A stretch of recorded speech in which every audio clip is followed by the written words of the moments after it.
سن اسی یکم ہجری کا جس کا میں ذکر کر رہا تھا. اس کی چند ایک اور مشہور چیزیں یہ جو میں نے عرض کیا تھا کہ معاہدہ ہوا یہود کے ساتھ، اس کو میثاق مدینہ بھی کہتے ہیں.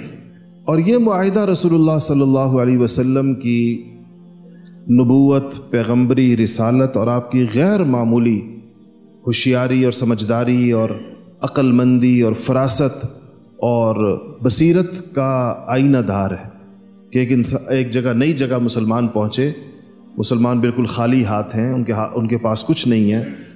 1 سال پہلے، بلکہ اگر بالکل آخری اس کو دیکھا جائے تو چند مہینے پہلے انصار مسلمان ہوئے. ربیع الاول میں ہجرت ہوئی ہے اور اس سے پہلے 3 مہینے پہلے جو ہے وہ 70 لوگ مسلمان ہوئے ہیں انصار کے آ کر، بیعت عقبہ جس کو آپ نے سن لیا. تو چند مہینوں کے مسلمان انصار ہیں جو مدینہ کے اپنے رہنے والے ہیں، اور چند 100 مہاجرین ہیں جو بالکل خالی ہاتھ ہیں، ان کے پاس کچھ بھی نہیں ہے. یہ آپ کی کل قوت ہے. اور وہاں موجود لوگ کون ہیں؟ وہ مستحکم معاشی اعتبار سے مستحکم یہودی ہیں جو مدینہ میں مدتوں سے رہ رہے ہیں، یثرب میں جو اس وقت تک اس سے پہلے کہلاتا تھا. اور وہ وہاں کی معیشت پر اور وہاں کی زراعت پر، تجارت پر اور زراعت پر، دونوں پر مکمل طور پر حاوی ہیں. بہت بڑے بڑے باغات بھی ان کے ہیں، بڑی کھجوروں کی پیداوار بھی ان کی ہے. اور مدینہ کے بازار کے اندر بھی یہودیوں کی دکانیں ہیں، اور وہ اس میں بہت ٹھیک پورے بازار پر ایک طرح سے یہودیوں کا، کیونکہ انصار میں تجارت کی نسبت زراعت زیادہ تھی، جو انصار معیشت زیادہ تر زراعت سے وابستہ تھی، تو پھر بازار بھی یہودیوں کے پاس تھے. اب ان یہودیوں کو اس وقت گویا کہ ایسی پوزیشن کے اوپر لے کر آنا ہے کہ جب تک اسلام اپنی جڑیں مضبوط کرے اور یہاں سے ایک مضبوط نظام یہاں پر قائم ہو جائے، اس وقت تک ان کی طرف سے اندرونی طور پر کوئی ایسا خطرہ نہ ہو کہ یہ اندرونی خطرہ باہر کے قریش کے بیرونی خطرے کے ساتھ مل کر مسلمانوں کے لیے اس نوزائیدہ اور نئی ریاست کے اندر ان کے لیے اسلام کے نظام کے قدم جمانے کے اندر وہ رکاوٹ بن جائے. یہ اس وقت کی ضرورت تھی کہ ان کو قریش کے ساتھ گٹھ جوڑ کرنے کے قابل یا گٹھ جوڑ کرنے کی ان کو اجازت نہ دی جائے. یہ دونوں مل کر بہت کچھ کر سکتے تھے. 3 مشہور قبائل تھے، ذکر ان کا ہوتا رہتا ہے. بنو نذیر تھے، بنو قینقاع تھے، بنو قریظہ تھے، اور بھی قبائل اور بھی تھے. صرف 3 نہیں تھے، اور بھی تھے. ان کے نام بھی اس معاہدے کے اندر لکھے ہوئے ہیں، ساروں کے نام بنا. سب کو معاہدے کے اندر لے لیا گیا. اور اس معاہدے کی کچھ شقیں میں آپ کو پڑھ کے سناتا ہوں تاکہ آپ کو اندازہ ہو کہ معاہدہ کیا تھا. یہ اس کی ساری تو نہیں ہے، لیکن جو اس کے اہم شقیں ہیں، بعض چھوٹی شقیں اس میں چھوڑ دی گئی ہیں. کہ اس میں لکھا گیا کہ بسم اللہ الرحمن الرحیم، آپ نے کہ یہ تحریری عہد نامہ ہے جو نبی امی صلی اللہ علیہ وسلم کی طرف سے مسلمانان قریش اور یثرب کے مسلمان اور یہود کے درمیان اور یہود کے جو مسلمانوں کے تابع ہوں یا ان کے ساتھ الحاق چاہیں. اور لکھا کہ ہر فریق اپنے اپنے مذہب پر قائم رہ کر ان امور کا پابند ہوگا. اچھا، ایک بات یاد رکھیے گا کہ یہ معاہدہ آپ سن لیں اور آپ پھر اندازہ لگائیں گے کہ اس معاہدے کی خلاف ورزی کس کی طرف سے آگے چل کر آئیں گی. وہ آگے چل کر آپ وہ غزوات سنیں گے جو انہی قبائل کے ساتھ ہوئی ہیں، بنو قریظہ کے ساتھ ہوئیں، بنو نذیر کے ساتھ ہوئیں، بنو قینقاع کے ساتھ ہوئیں. تو کیوں ہوئیں جب معاہدہ ہو گیا تھا؟ تو اس میں آپ کو پتہ چلے گا کہ اس معاہدے کی خلاف ورزی یہود نے کی، اور جس طرح ان کی عادت ہے، ان کی سرشت ہے، تو ان کی طرف سے خلاف ورزی ہوئی. پہلے یہ کہا کہ قصاص اور خون بہا کے جو طریقے چلتے چلے آ رہے ہیں، پہلے سے جو طریقے چل رہے ہیں قصاص کے اور خون بہا کے، وہ عدل اور انصاف کے تقاضوں کے ساتھ بدستور قائم رہیں گے. اسی پر عمل کیا جائے گا جو آلریڈی جو ایک سسٹم جو ہے وہ چل رہا ہے اس میں.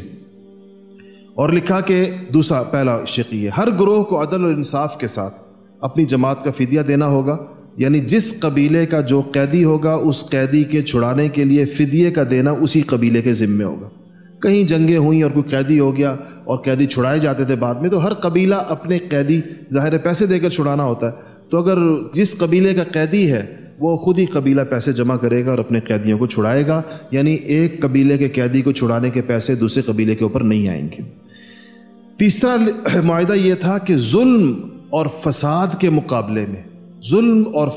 کے مقابلے میں سب متفق رہیں گے اور اس بارے میں کسی کی رعایت نہیں کی جائے گی اگرچہ وہ کسی کا بیٹا ہی کیوں نہ ہو، چاہے کسی قبیلے کے سردار کا بیٹا ہو یا کسی کا بیٹا ہو، ظلم اور فساد کے اندر جو ہے کسی کا ساتھ نہیں دیا جائے گا۔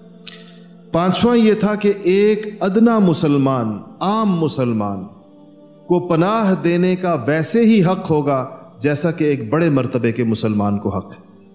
یعنی اگر کسی بڑے مرتبے کے مسلمان نے، ابو بکر صدیق رضی اللہ تعالیٰ عنہ نے، عمر فاروق نے اگر کسی کو پناہ دے دی اور ان کی پناہ کو تسلیم کیا جاتا ہے، تو اگر بلال نے بھی کسی کو پناہ دے دی تو اس کی پناہ کو بھی تسلیم کیا جائے گا، اس شخص کو بھی پناہ کے اندر متصور ہوگا جس کو کسی نے بھی پناہ دے دی۔ لکھا کہ جو یہود مسلمانوں کے تابع ہو کر رہیں گے ان کی حفاظت مسلمانوں کے ذمے ہوگی، یہود کی حفاظت مسلمانوں کے ذمے ہوگی، ان پر نہ کوئی ظلم ہوگا اور نہ ان کے مقابلے میں ان کے دشمن کی مدد کی جائے گی۔ یعنی ان یہودیوں پر بھی اگر کسی نے حملہ کر دیا تو مسلمان ان کا دفاع کریں گے۔ کسی کافر اور مشرک کو، چاہے وہ یہودی ہو، کافر ہو، مشرک ہو، اس کو یہ حق نہیں ہے کہ مسلمانوں کے مقابلے میں کسی قریشی کی کسی جان یا مال کو پناہ دے سکے یا قریشی اور مسلمانوں کے مابین حائل ہو۔ اگر کسی کوئی قریشی آیا جو کافر ہوگا، جو مشرک مکہ کا، تو یہودی ان کو پناہ نہیں دیں گے اور ان کو اپنے ساتھ نہیں رکھیں گے، اور اگر مسلمانوں اور قریش کے درمیان جنگ آ گئی کسی وجہ سے تو یہودی درمیان میں حائل نہیں ہوں گے اس کے۔ جنگ کے وقت اگر جنگ آ گئی تو یہود کو جان و مال کے ساتھ مسلمانوں کا ساتھ دینا ہوگا، مسلمانوں کے خلاف مدد کی اجازت نہیں ہوگی، یہودی کسی مسلمان کے خلاف کسی حملہ آور کی مدد نہیں کر سکیں گے۔ نویں شق، نبی کریم صلی اللہ علیہ وسلم کا دشمن، کوئی دشمن اگر مدینے پر حملہ کرے گا تو یہود پر نبی کریم صلی اللہ علیہ وسلم کی مدد کرنا لازم ہوگی۔ ظاہر ہے ادھر سے حفاظت کی اگر وہ ضمانت ہے تو دو طرفہ معاہدے ہوتے ہیں تو ان کی طرف سے مدد لازم ہے۔ اور لکھا کہ جو قبیلہ اس عہد اور حلف میں شریک ہے، اگر اس میں سے کوئی قبیلہ اس حلف اور عہد سے علیحدگی اختیار کرنا چاہے تو نبی کریم صلی اللہ علیہ وسلم کی اجازت کے بغیر علیحدگی اختیار کرنے کا مجاز نہیں ہوگا۔ یعنی یہ معاہدہ یک طرفہ طور پہ نہیں توڑا جائے گا کہ اچانک وہ کہہ دے کہ بس میں معاہدے سے نکل گیا۔ اور پھر تاکہ اگر مسلمان کسی سے صلح کرنا چاہیں تو یہود کا بھی اس صلح کے اندر شریک ہونا ضروری ہوگا۔ یعنی یہ نہیں ہوگا کہ مسلمان کسی صلح کر لیں اور یہودیوں کی ان سے جنگ ہو، صلح مشترک ہوگی، اکٹھے ہو کر صلح کی جائے گی۔ جو کسی مسلمان کو قتل کرے اور اس پر گواہ موجود ہو، شہادت موجود ہو، تو اس کا قصاص لیا جائے گا، الا یہ کہ مقتول کا ولی دیت لینے کے اوپر راضی ہو جائے۔ وہی جو اسلام کا اصول ہے کہ قصاص ہے، اگر مقتول قصاص کو معاف کر دے تو دیت ہے۔ جب کبھی کوئی جھگڑا، اختلاف پیش آ جائے گا آپس کے اندر تو اللہ اور اس کے رسول کی طرف رجوع کیا جائے گا، فیصلہ اللہ کے رسول کریں گے، اللہ کے رسول کی طرف رجوع، اللہ ہی کی طرف رجوع ہوتا ہے۔ یہ اس کے 14 بڑے بڑے نکات تھے جس کو میثاق مدینہ کہتے ہیں۔